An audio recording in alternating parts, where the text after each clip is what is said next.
être à la recherche tout le temps de l'optimisation, parfois dans des journées, ça me rend contre-productif. Oui, ouais, ça me parle. C'est vraiment un long processus pour ça, je pense, pour tous ceux qui aiment bien essayer d'optimiser, d'apprendre, d'être disciplinés, qui sont passionnés un peu par ce côté développement personnel. Bah évidemment, tu trouves plein de contenu là-dessus, tu trouves plein de gens qui t'expliquent par vidéo après vidéo comment tu vas pouvoir optimiser chaque petit morceau de ta vie. Alors, première chose, qu'on se le dise, ceux qui font ça, je pense pas qu'ils optimisent chaque partie de leur vie déjà. Eux-mêmes seraient les premiers à te dire « Putain, j'en chie, putain, je culpabilise parfois, putain, j'ai l'impression d'en faire trop. » Donc déjà, je suis pas sûr qu'il y ait beaucoup, que ça soit facile ou possible de trouver un modèle qui lui-même te dirait « Ok, moi je suis parfait, je gère tout, j'ai zéro problème mentaux, tout va bien, je suis optimisé, donc si moi j'y suis arrivé, toi tu peux y arriver aussi. » Déjà, je pense qu'il faut, voilà, on est tous humains et pas penser qu'il y a d'autres robots qui arrivent à s'en sortir mieux que toi. Après, c'est vraiment un processus, hein, toi, comme tu l'as dit, des fois tu fais un écart à ton entraînement, ta diète, tu culpabilises un petit peu, etc. Moi, je suis beaucoup tombé dans des spirales de culpabilité comme ça quand j'étais plus jeune, notamment avec la muscu. Quand je commençais la muscu et que je pensais qu'il fallait que je mange bien, enfin, je savais qu'il fallait que je mange bien, mais il fallait que je voulais faire des sèches, je voulais faire des trucs, je voulais voir mes abdos, tout ça. Et typiquement, quand j'étais en sèche et que j'arrivais pas à tenir mon truc, c'est juste le soir, j'arrivais pas à tenir la chose. Je mange le biscuit de trop. Et le biscuit de trop, c'est pas grave, ça fait jamais la différence de manger un biscuit en plus. Tu vas pas te réveiller obèse parce que t'as mangé un biscuit en plus.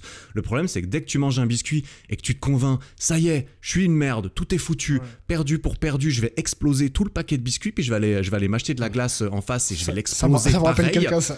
Ouais, moi, ça me rappelle moi, tu vois, clairement. Quitte à être une merde, je vais me prouver que je suis une grosse merde et je vais vraiment y aller à fond, tu vois. J'ai dit, de toute façon, vu que t'es qu'une merde, c'est tout ce que tu mérites, c'est d'être une merde. Ça, j'ai remarqué, c'est un petit peu l'envers du décor de la discipline. Tu vois ce que je veux dire? C'est que justement, tu te vois comme quelqu'un de tellement je suis discipliné, putain. Donc, si j'arrive pas, si j'ai craqué, c'est que vraiment, je suis nul, quoi. Tu vois, tu vas vraiment t'en vouloir encore plus que quelqu'un qui est justement pas du tout dans ce délire de discipline, qui se laisse un petit peu vivre et que du coup, qui craque, c'est pas grave, tu vois. Je pense que ça arrive aussi. Enfin, moi, dans ce cas de figure, c'était parce que je cherchais à être une personne disciplinée. Je me suis dit, ok, si les gens qui ont des abdos, bah forcément, c'est pas les mecs qui sont les moins disciplinés du monde, qui ont le moins de motivation, etc. Donc je me suis dit, ouais, mais merde, est-ce que c'est pas pour moi? Est-ce que moi je suis pas quelqu'un comme ça? Est-ce que ça s'apprend pas? Et c'est vrai que ça, c'est pas hyper facile à encaisser. Et aujourd'hui, où j'ai l'impression d'avoir un meilleur self-control à ce niveau-là, clairement, ça m'arrive plus. Ces spirales de culpabilité vis-à-vis de la nourriture et tout ça, c'est derrière moi. Par contre, pour le travail, effectivement, c'est parfois difficile d'accuser le coup de ok, aujourd'hui, j'aurais espéré faire plus, j'aurais espéré plus avancer sur mes projets, j'en ai fait un petit peu moins et trouver le juste milieu intérieur entre ok, t'aurais pu en faire plus ou ok, c'est pas si grave en fait, tu vois, t'en as pas fait un tout petit peu plus, bah c'est comme si t'avais juste mangé un gâteau en plus. Tant que tu te flagelles pas pendant 3 jours en plus de plus, qui va en plus affecter ce que tu vas faire le lendemain, parce que si tu continues à broyer du noir parce que la veille t'en as pas fait assez, tu peux pas vraiment avancer. C'est un petit peu comme moi, du coup, quand j'explosais je pétais un plomb lors de ma diète et je faisais tout péter, le lendemain j'étais là en mode ouais, il faut que je rattrape la merde que j'ai fait hier, du coup je vais rien bouffer de la journée, je vais aller faire du cardio en plus. Tout ce genre de trucs que je me suis rendu compte après, c'est pas bon. Le lendemain, il faut que tu te réveilles et que tu fasses comme si rien ne s'était passé. Parce que si en plus t'as tout explosé mais que t'as pas profité, tu perds sur toute la ligne. Et au niveau de l'optimisation du temps, des choses à faire, c'est la même chose selon moi. Faut essayer de laisser derrière et de se dire ok, c'est pas si grave d'avoir fait ça. Parce que si j'ai pas travaillé, idéalement, ça veut dire que j'ai fait autre chose. Il faut que j'apprenne quand je m'observe en train de faire autre chose, de me dire ok, mais tu fais autre chose, mais tu as le droit de profiter. Tu as le droit de te dire c'est pas grave. Tu as le droit de profiter de cette glace que tu veux te faire le soir, même si tu l'exploses et que t'en manges trop. Tu as le droit de te dire ok, bon, profites-en, parce que sinon tu vas perdre toute la ligne. Et demain, c'est pas grave. On reprend, on recommence. Et je pense qu'il faut.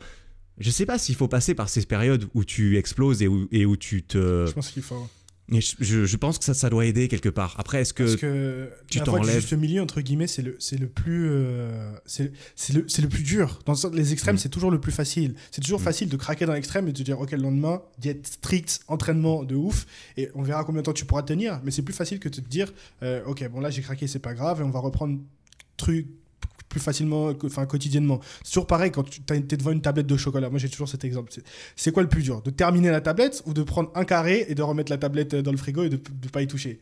Tu vois, moi c'est toujours comme ça. C'est toujours, il y a un moment je craque, je termine la tablette en entière plutôt que de me dire ok, je vais faire un carré par jour tous les jours, tu vois, pour m'empêcher de craquer. Mais en vrai, je pense que c'est un processus d'itération par lequel on doit passer d'une façon ou d'une autre, parce que tu l'as dit, les deux extrêmes c'est le plus facile, le milieu, en supposant que le milieu du coup ce soit cet objectif illusoire où on trouve tout ce qu'il faut et qu'on se sent bien, et ben en fait tu vois ce processus d'itération, et souvent ce processus d'itération, exactement c'est ce qu'on vient de dire, ça passe d'un extrême à l'autre, c'est-à-dire que tu tombes dans un extrême, pour essayer de réajuster le tir tu pars dans l'autre extrême, et en fait t'espères parce que normalement, tu essaies de remettre en question, d'apprendre de tes expériences et de te dire ok, j'ai fait ça, je me suis senti comme ça, c'était pas bon, du coup je vais essayer de peut-être changer ma façon de réagir la prochaine fois.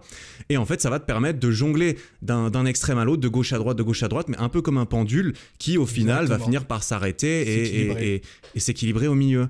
Et ensuite, chacun a son propre processus, je suppose, parce qu'on est tous différents, on a tous différentes façons de réagir, etc. Il y en a certains, ils vont itérer 4 fois, et puis la 4e fois, ça y est, parfait, j'ai trouvé la solution. Il y en a d'autres, ils vont itérer pendant 18 ans et encore avoir un petit peu de mal après. Je pense que ça dépend, mais c'est vrai, j'y avais peut-être même jamais réfléchi comme ça, mais ça semble être... c'est peut-être pas une fatalité de se gourer, tu vois, Ouais. et de passer des mauvais moments avec soi-même quand tu t'observes faire ce genre de choses. Mais c'est vrai que ça doit aider à pouvoir les encaisser. Si tu as aimé cet extrait, je t'invite à retrouver notre conversation en entier en cliquant sur la vidéo suivante juste ici.